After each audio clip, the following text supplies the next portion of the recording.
বাংলার বাড়ি করে প্রত্যেককে সেই চারতলা বাড়ি যাদের থেকে থাকার ব্যবস্থা করে। এটা অলরেডি দেখতে পাবেন আপনারা। আমরা অলরেডি চেতলায় কয়েকটা করেছি, আরো কতগুলো হচ্ছে। এই কাজটা আমরা আমার কাজের কর্পোরেশনের তরফ থেকে। আরেকটা অত্যন্ত গুরুত্বপূর্ণ, সেটা হচ্ছে যে ইমপ্রুভমেন্ট অফ রোডস। একটু পিছনে আসো না। এই রাস্তা ইমপ্রুভমেন্টটা কলকাতার একটা বড় চ্যালেঞ্জ। এতগুলো তলা দিয়ে যাচ্ছে যে আমাদের একটা কেউ যদি একটা খোঁচা মারে জল চলে যাচ্ছে, নিচের পলিমাটি ডাইলুটেড হয়ে যাচ্ছে, রাস্তা বসে যাচ্ছে নিচে না তোমার দিকে। কিন্তু ম্যাস্টিক করা যাচ্ছে না, তার কারণ ন্যাশনাল গ্রিন ট্রাইব্যুনালের আমাদের মানা আছে ম্যাস্টিক করা। তাই মেকানিক্যাল ম্যাস্টিক আগামী দিনে পিডব্লিউডি এবং কেএমডি এর সাথে মিলে, এটা অনেক টাকা দাম, অনেক বড় ইনভলভমেন্ট, ওদের সাথে কথা বলে যাতে সবার কাজে লাগে মেকানিক্যাল ম্যাস্টিক, এই দিকে আগামী দিনে কর্পোরেশন এগোবে। এবং সেটাও বিশেষজ্ঞদের মত নিয়ে যেখানে সম্ভব সেখানে ক্যানাল করে এগুলোকে একসাথে ডিটেলস আছে, আমরা অতটা গেলাম। আর এক মিনিট, আমি আগে শেষ করে নেবো, তারপরে উত্তর দেবো।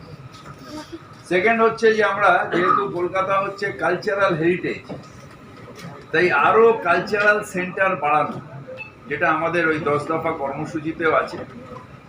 আমাদের আরো বেশি এই হেরিটেজ বাড়ানো।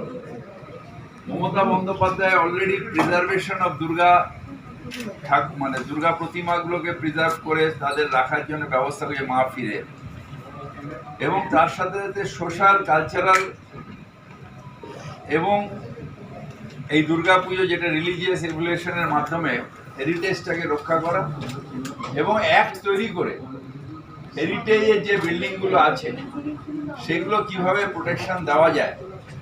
যদি বিল্ডিংয়ের ভেঙে পড়ে যাচ্ছে তাহলে সেটার জন্য একটা কোনো ফান্ডের ব্যবস্থা করে কিভাবে দেওয়া যায়, এইটা করা। আমাদের মুখ্যমন্ত্রী মমতা বন্দ্যোপাধ্যায়ের আরেকটা অত্যন্ত হৃদয়ের কাছে আরেকটা আছে। সব শহরে এখনো পর্যন্ত হয়েছে যে বস্তি ডেভেলপমেন্টের নামে বস্তি উচ্ছেদ হয়ে গেছে। প্রমোটাররা এসে বস্তি নিয়েছে, লো কোয়ালিটির কিছু জায়গায় করেছে, তারা আবার বেঁচে চলে গেছে। ঠিকা টেনেন্সি আমরা অলরেডি চেঞ্জ করেছি। ঠিকা টেনেন্সি অ্যাক্ট চেঞ্জ করে সেইখানে আমরা সেই ঠিকা টেনেন্সি অ্যাক্টের এমন বলবৎ করেছি যে সেই ঠিকা টেনে ওই বস্তির লোক ইচ্ছে করলে এখন অ্যাপের মাধ্যমে পরিষেবা হচ্ছে। আমরা অ্যাপ করব, মুখ্যমন্ত্রী বলেছেন, যেটা আমাদের অ্যাপের মাধ্যমে সব পরিষেবা দেওয়ার। বিল্ডিং স্যাংশন প্ল্যান বাড়িতে বসে আপনি অ্যাপের মাধ্যমে দেবেন, সব ডিপার্টমেন্টের ক্লিয়ারেন্স করিয়ে নিয়ে এটা আমাদের দায়িত্ব থাকবে। সেই বিল্ডিং স্যাংশন প্ল্যান আস্তে আস্তে এটা 15 দিন হবে, এখন আমরা 1 মাসের মধ্যে সেই বিল্ডিং স্যাংশন প্ল্যান দিয়ে দেবো। ড্রেনেজের অ্যাপ্রুভাল আমরা অ্যাপের মাধ্যমে নেব, অ্যাপের মাধ্যমে দেবো। ওয়াটার সাপ্লাইও তাই, বিউটেশনও তাই। এগুলো সব অ্যাপ থাকবে, একটা অ্যাপ থাকবে, তাতে আপনি আপনার সমস্যা দিলেন, আমরা সেই অ্যাপের মাধ্যমে আপনাকে জানিয়ে দিলাম, ফর্ম দিয়ে দিলাম, ফর্ম ফিল আপ করলেন, তারপর আমরা অ্যাকশন নিলাম, অ্যাকশনের রিপোর্ট আমরা আপনাদের কাছে পাঠিয়ে দেব।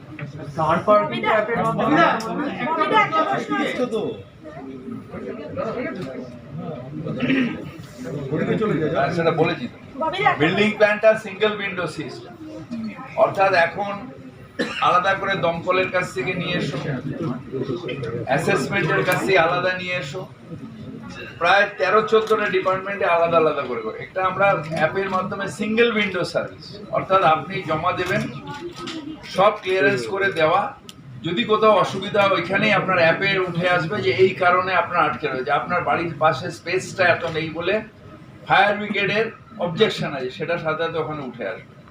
কিংবা আপনার জমির দলিলে এই সমস্যাটা আছে, আপনার শরিকি কেবিলের তার কলকাতা আজকে ছেয়ে গেছে কেবিলের তারে, এটাকে আমরা অলরেডি হরিশ মুখার্জি রোডে করেছি, আইন করে এটাকে কম্পালসারি করা। কেবেলের ব্যবসা করতে গেলে তোমাকে টানেলের মধ্যে দিয়ে বা ট্রের উপর দিয়ে নিয়ে যেতে হবে।